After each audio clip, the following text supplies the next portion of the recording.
Episode 12, Tanda-tanda dari Langit. Keesokan paginya, Koko terbangun dengan semangat yang baru. Matahari baru saja terbit, dan udara pagi yang segar memenuhi hutan. Kelinci kecil masih tertidur di sampingnya, meringkuk di bawah daun besar yang mereka gunakan sebagai selimut semalam. Koko memandang sekeliling, merasa bahagia melihat hutan kembali tenang setelah petualangan panjang mereka. Namun, sesuatu yang aneh terjadi pagi itu. Saat Koko berdiri dan meregangkan tubuhnya, ia melihat sesuatu yang tidak biasa di langit. Sekelompok burung terbang dengan formasi yang aneh, seolah-olah sedang membuat pola tertentu. Burung-burung itu terbang dengan cepat, membentuk lingkaran di atas hutan, dan pola yang mereka buat tampak seperti simbol misterius. Apa itu? Gumam Koko, sedikit bingung. Koko segera membangunkan kelinci kecil. Bangun, kelinci kecil. Lihat di atas sana.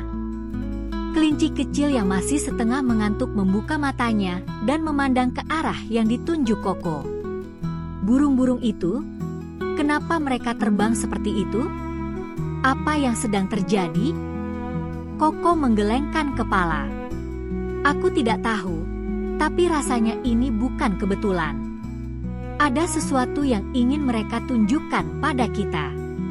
Mereka berdua memperhatikan burung-burung itu beberapa saat lagi, sampai akhirnya burung-burung itu terbang ke arah timur, menuju bagian terdalam dari hutan yang belum pernah Koko jelajahi sebelumnya.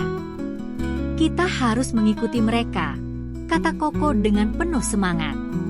Mungkin mereka mencoba memberi kita petunjuk. Kelinci kecil sedikit ragu. Apakah kau yakin? Kita baru saja selesai dengan petualangan besar. Mungkin ini hanya kebetulan. Koko menggelengkan kepala. Aku rasa ini lebih dari kebetulan. Kita harus mencari tahu. Lagi pula, siapa tahu apa yang akan kita temukan. Akhirnya, kelinci kecil setuju, meski ia sedikit khawatir. Bersama-sama, mereka mulai berjalan menuju arah di mana burung-burung itu terbang. Hutan terasa semakin lebat saat mereka melangkah lebih jauh. Pohon-pohon di bagian ini tampak lebih tua dan lebih besar daripada yang biasa mereka lihat.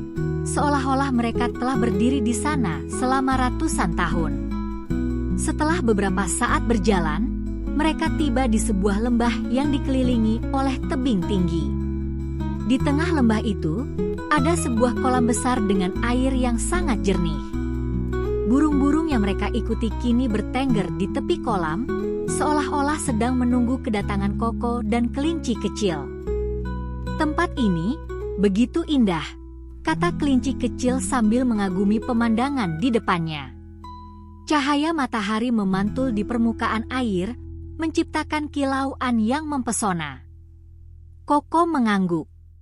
Ya, dan aku rasa ini bukan tempat biasa.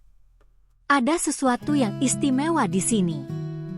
Tiba-tiba, air di kolam itu mulai bergetar, dan dari dalam air muncul sebuah cahaya berwarna biru. Cahaya itu semakin terang, hingga akhirnya membentuk sebuah wujud, seekor ikan besar dengan sisik yang bersinar seperti permata. Apa itu? Tanya kelinci kecil dengan mata melebar. Ikan besar itu berbicara dengan suara lembut namun penuh wibawa. Selamat datang, Koko dan kelinci kecil. Aku adalah ikan penjaga kolam, dan kalian telah dipanggil ke tempat ini karena sesuatu yang besar sedang terjadi di hutan ini. Koko terkejut mendengar ikan itu berbicara. Dipanggil? Apakah ini ada hubungannya dengan burung-burung yang membuat formasi di langit tadi? Ikan penjaga kolam mengangguk perlahan. Benar. Hutan ini telah pulih berkat usaha kalian, tapi ada ancaman lain yang datang dari luar. Sesuatu yang lebih tua dari hutan ini, yang telah lama tersembunyi, kini terbangun. Kelinci kecil menelan ludah. Terbangun? Apakah itu berarti ada bahaya lain yang mengancam hutan? Ikan itu mengangguk lagi. Ada makhluk kuno yang tidur di kedalaman bumi, di bawah hutan ini. Ia telah terbangun karena perubahan yang terjadi saat batu sihir dikembalikan ke pohon berbisik. Keseimbangan hutan memang telah pulih, tapi kini makhluk itu merasa terganggu, dan ia mungkin akan menyebabkan kerusakan jika tidak dihentikan. Koko merasakan perasaan tanggung jawab yang besar tumbuh di dalam dirinya. Apa yang harus kami lakukan?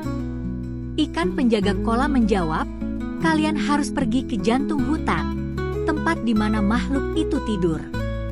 Di sana, kalian akan menemukan cara untuk menenangkannya kembali.